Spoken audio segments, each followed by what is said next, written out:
Hello friends, आप सभी का स्वागत है। और आज हम लोग देखेंगे क्लास 10th के मैथ के प्रश्नावली 9.1 का प्रश्न संख्या 12 नंबर को सॉल्व करेंगे। ठीक है, तो चलिए देखते हैं क्या दिया हुआ है। प्रश्न कह रहा है कि 7 मीटर ऊंचे भवन के शिखर से केबल टावर के शिखर का उन्नयन कोण 60 डिग्री है और इसके पाद का अवनमन कोण 45 डिग्री है। टावर की ऊंचाई ज्ञात करना है आपको। ठीक है, मतलब एक टावर दिया हुआ है और एक भवन दिया हुआ है। तो आपको अगर नहीं पता है तो आप ये जान सकते हैं कि भवन छोटा होता है टावर से। ठीक है, तो यहाँ पर क्या बनाएंगे, एक मान लीजिए ये भवन हो गया। ठीक है, और यहाँ पर हम एक टावर को बनाते हैं। ठीक है ना, ये ऊंचा होगा भवन से। ठीक है, भवन से ऊंचा होता है टावर। ठीक है ना, ये आपका ज़मीन हो गया। देखिए क्या कर रहा है कि केबल टावर के शिखर का उन्नयन कोण 60 डिग्री है। मतलब भवन का शिखर और केबल टावर का शिखर से क्या हो रहा है, कितना डिग्री का बन रहा है, 60 डिग्री का कोण बन रहा है। ठीक है, वो भूमि के बराबर यहाँ पर एक हम लोग रेखा खींचेंगे। ठीक है, हो गया। ठीक है ना, तो ये कितना डिग्री बन गया, 60 डिग्री। आगे क्या कर रहा है, और इसके पाद का अवनमन कोण 45 डिग्री है। किसका पाद का, केबल टावर का। तो केबल टावर का पाद बिंदु कहाँ पर है, यहाँ पर है। और भवन का शिखर का उन्नयन कोण अवनमन कोण बोल रहा है ना, मतलब ऊपर से। ठीक है, ऊपर से नीचे की ओर देख रहा है। ठीक, तो ये हो रहा है आपका 45 डिग्री। ठीक है ना, ये क्या हुआ आपका, इसका देखिए ऊंचाई दिया हुआ है 7 मीटर। ये क्या है आपका भवन। ठीक है, और ये आपका है टावर। ठीक है, देखिए यहाँ से यहाँ तक इसका नामांकन कर देते हैं ए बी सी और डी, और इस बिंदु का ई नाम दे देते हैं। ठीक है, तो देखिए डी सी जो है कितना है, 7 मीटर। और इसी के बराबर क्या हो जाएगा, ये वाला बी चाहे ई बी बोलिए, ये क्या होगा, 7 मीटर हो जाएगा। और देखिए ये पूरा आपका कितना है, पूरा हम लोग क्या मान लेंगे इसको, ये पूरा हो जाएगा आपका, इसको हम लोग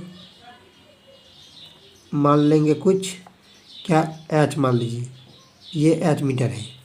ठीक है ना, ये कितना है, एच मीटर पूरा।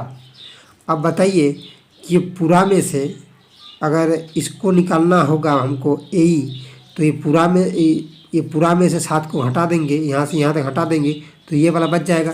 तो यहाँ पर लिख सकते हैं कि ये जो होगा, ये वाला भाग यहाँ से ए से ई तक H-7 हो जाएगा मीटर। ठीक है,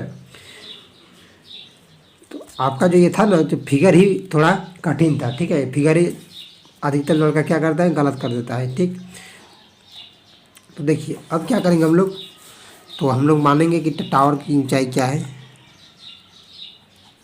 माना टावर की ऊंचाई पर कितना होगा, देखिए ये पूरा हो जाएगा, यहाँ से यहाँ तक ए बी होगा, इसको ए बी लिखेंगे, ए बी होगा ना। और ए बी बराबर क्या होगा, देखिए ए ई प्लस ई बी भी लिख सकते हैं, तो लिख लेते हैं। इसके बराबर क्या लिख सकते हैं, ए ई प्लस ई बी। ठीक है, और इसके बराबर लिख सकते हैं, पूरा का बराबर क्या लिख सकते हैं हम लोग, एच माने हैं हम लोग। ठीक है, एच मान लिए, तो इतना कुछ हम लोग इसके बराबर लिख सकते हैं। ठीक है ना, और क्या, ये भवन की ऊंचाई दिया हुआ है, भवन की ऊंचाई बराबर कितना है, 7 मीटर। ठीक है, हो गया। अब देखिए हम लोग एक एक बार करके लेते जाएंगे समीकरण। ठीक है, देखिए अगर इस त्रिभुज का बात करेंगे ए ई डी, तो लिखते हैं, चलिए समकोण त्रिभुज ए ई डी में। ठीक है ना, ए ई डी में। ठीक, तो क्या हो जाएगा, tan 60 डिग्री, tan मतलब लंब बटा आधार। तो क्या होगा, देखिए यहाँ से यहाँ तो लेना है। जब इस त्रिभुज का बात करेंगे हम लोग, तो ए ई हो जाएगा लंब, ए ई बटा क्या होगा, डी लिख सकते हैं, डी ई। ठीक, tan 60 का मान कितना होता है √3। ए कितना होगा h माइनस 7 बटे DE। यहाँ तक हो गया। अब देखिए इसको क्या करेंगे हम लोग, गुना कर देंगे, ठीक है ना। तो D बराबर क्या लिख सकते हैं हम लोग, DE गुने √3 बराबर h माइनस 7, ठीक है ना, हो गया। अब देखिए तो चलिए D का मान निकाल ही देते हैं यहाँ पर। D बराबर क्या होगा h माइनस 7 बटा √3। यहाँ तक रहने दीजिए, ठीक। अब हम लोग दूसरा त्रिभुज को देखेंगे, कौन वाला त्रिभुज, DCB। फिर लिखेंगे, फिर समकोण त्रिभुज DCB, ठीक है, DCB में। तो यहाँ पर क्या लिख सकते हैं, tan 45 डिग्री बराबर क्या होगा, देखिए यहाँ पर ये वाला कोण जब ले रहे हैं हम लोग तो ये लंब होगा, क्या लंब होगा DC, ठीक है। तो क्या लिखेंगे DC बटा BC लिखेंगे, ठीक है। ये लंब हो जाएगा, ये आधार हो जाएगा, ठीक। अब देखिए tan 45 का मान 1 होता है और DC क्या होगा, DC का मान कितना दिया हुआ है 7। तो यहाँ पर लिखेंगे 7 बटे BC और BC बराबर क्या होगा 7 मीटर, ठीक है। और एक चीज़ यहाँ पर ध्यान दीजिएगा कि BC और D क्या है, बराबर है। देखिए BC और D क्या होगा, बराबर होगा, ठीक है ना। अब देखिए अब हमको क्या करना है, हमको क्या निकालना है, हमको तो निकालना है आपका D, ठीक है ना।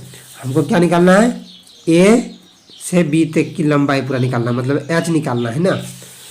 तो अब क्या करेंगे हम लोग, देखिए इसको समीकरण 1 मान लीजिए, ठीक है। तो हम लोग लिखेंगे यहाँ पर जो BC बराबर 7 आया, तो BC बराबर 7 आ गया ना, तो ये क्या हो जाएगा आपका, यहाँ पर ध्यान दीजिएगा थोड़ा, BC और D बात बराबर है दोनों। तो यहाँ पर लिख सकते हैं कि इसीलिए D बराबर भी 7 मीटर, ठीक है।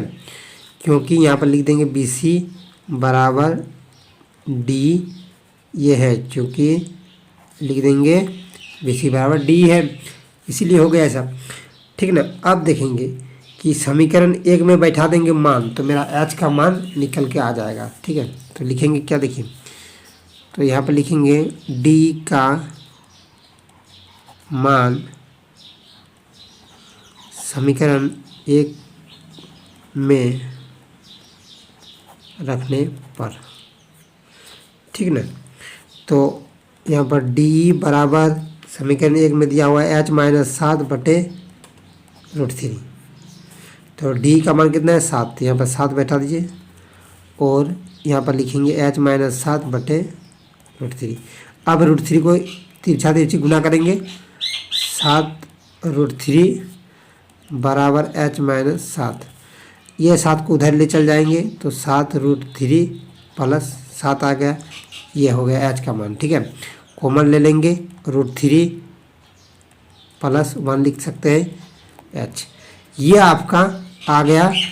इसीलिए क्या हो जाएगा h बराबर 7√3 प्लस 1, ठीक है, 7 गुना √3 प्लस 1 मीटर, ये आपका आंसर आ जाएगा, ठीक है। मतलब ये क्या हो गया, टावर की ऊंचाई हम लोग क्या माने थे, थोड़ा देखो तो इधर हम लोग माने थे h माने थे, पूरा टावर की जो ऊंचाई है क्या माने थे h, ठीक ना। तो हो गया मेरा h का मान आ गया, h बराबर 7 इंटू √3 प्लस 1 मीटर, ठीक है। ये आपका आंसर आ गया। थैंक यू दोस्तों, अगर वीडियो अच्छा लगे तो लाइक कीजिएगा और चैनल में नए नए जुड़ रहे हैं तो सब्सक्राइब जरूर कीजिएगा। Thank you.